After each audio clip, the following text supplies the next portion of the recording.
नमस्कार, स्वागत है आपका बिहार समाचार में। तो चलिए बिहार की 15 प्रमुख खबरों के बारे में जानते हैं। तो आप हमें कमेंट बॉक्स में ये ज़रूर बताएं कि आप बिहार के किस ज़िले में रहते हैं और साथ ही अपनी तरफ से एक प्यारा लाइक इस वीडियो को ज़रूर कर दें। कांग्रेस का पीएम मोदी और नीतीश पर हमला, कहा बड़े व्यापारियों का कर्जा माफ हो सकता है पर किसानों का नहीं। कांग्रेस की राष्ट्रीय प्रवक्ता सुप्रिया श्रीनेत ने कहा कि बिहार में भाजपा लोजपा और जदयू के साथ अलग अलग खेल खेल रही है। मुख्यमंत्री नीतीश कुमार तो हमारे सामने हैं ही, उन्हें अपनों से भी लड़ना पड़ रहा है। दो दलों की भीतरघात चरम पर है। दावा किया है कि नरेंद्र मोदी और नीतीश कुमार दोनों के चेहरे पर हवाई उड़ी है। यही कारण है कि दोनों ऐसी टिप्पणी कर रहे हैं जिससे सार्वजनिक जीवन में परहेज करना चाहिए। पटना में पार्टी के राष्ट्रीय प्रवक्ता पवन खेड़ा के साथ प्रेस वार्ता में श्रीनेत ने कहा कि बिहार में बेरोजगारी तो चरम सीमा पर है। मैट्रिक रजिस्ट्रेशन व फॉर्म शुल्क 15 तक जमा कराएं। बिहार बोर्ड ने एक बार फिर उन स्कूलों को आगाह किया है जिन्होंने मैट्रिक रजिस्ट्रेशन और परीक्षा फॉर्म शुल्क अभी तक जमा नहीं किया है। बोर्ड ने ऐसे छात्रों के लिए 15 नवंबर तक शुल्क जमा करने का निर्देश दिया है। बोर्ड ने बिना शुल्क जमा किए छात्रों का भी डमी एडमिट कार्ड जारी कर दिया है। छात्र डमी एडमिट कार्ड देखकर त्रुटि सुधार सकते हैं। बोर्ड की माने तो शुल्क जमा करने के लिए स्कूल प्रशासन को बार बार कहा गया है। बिहार विधानसभा चुनाव को लेकर सोशल मीडिया पर कांग्रेस ने लॉन्च किया बदलो बिहार गेम। बिहार चुनाव में कांग्रेस प्रचार की रोज एक नई तकनीक लॉन्च कर रही है। रविवार को पार्टी ने सोशल मीडिया पर बदलो बिहार गेम नाम से एक गेम लॉन्च किया है। कांग्रेस का मकसद इस गेम के जरिए जदयू भाजपा सरकार की गड़बड़ियों की ओर जनता को ध्यान दिलाना है। पार्टी का आरोप है कि राज्य की भाजपा जदयू सरकार ने रोजगार मांग रहे युवाओं पर लाठी भांजी। युवाओं को चुनाव के वक्त उन बातों को याद दिलाने के लिए पार्टी ने यह गेम लॉन्च किया है। मतदान के दिन चौकस रहेगी पुलिस। पटना में 23,000 जवान तैनात।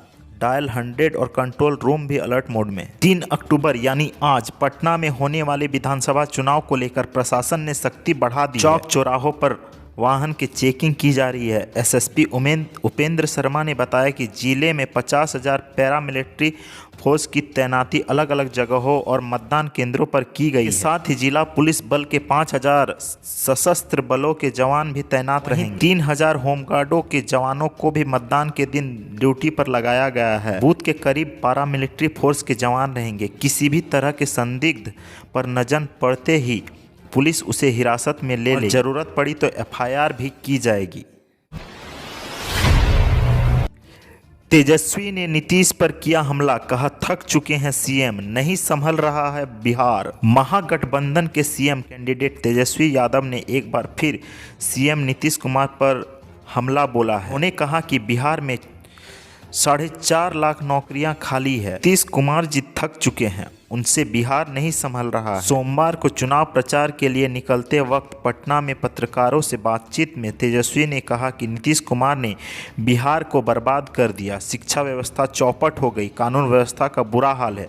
तेजस्वी ने कहा कि बिहार में प्रति 1 लाख आबादी पर केवल 77 पुलिस हैं। तेजस्वी ने कहा कि आज बेरोजगारी चरम सीमा पर है। सबसे अधिक बिहार में बेरोजगारी है। डबल इंजन की सरकार ने सब चौपट कर दिया है। विभिन्न विभागों में 4.5 लाख पद खाली हैं।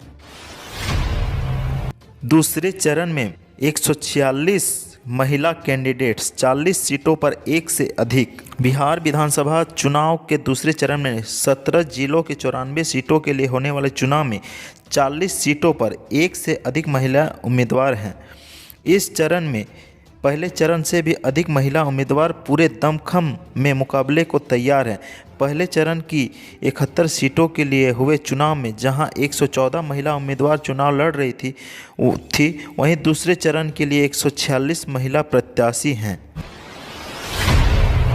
जेडीयू का राजद पर बड़ा हमला, लालू पर लॉन्च की Phulwaria to Hotwar website. Janata Dal United यानी जदयू ने राष्ट्रीय जनता दल पर सोमवार को एक और हमला बोला। मंत्री नीरज कुमार और जदयू नेता अजय आलोक ने पटना में फुलवरिया टू होटवार नाम से एक वेबसाइट लॉन्च की। बताया जा रहा है कि यह वेबसाइट पूर्व मुख्यमंत्री लालू प्रसाद यादव की जीवन यात्रा पर आधारित है। मंत्री नीरज ने कहा कि वेबसाइट में लालू यादव के गांव फुलवरिया से लेकर होटवार जिले की यात्रा को विस्तार से बताया गया है। इसमें लालू यादव की उन बातों को दिखाया गया है जिनसे उनके राजनीतिक जीवन पर काला धब्बा लगा था।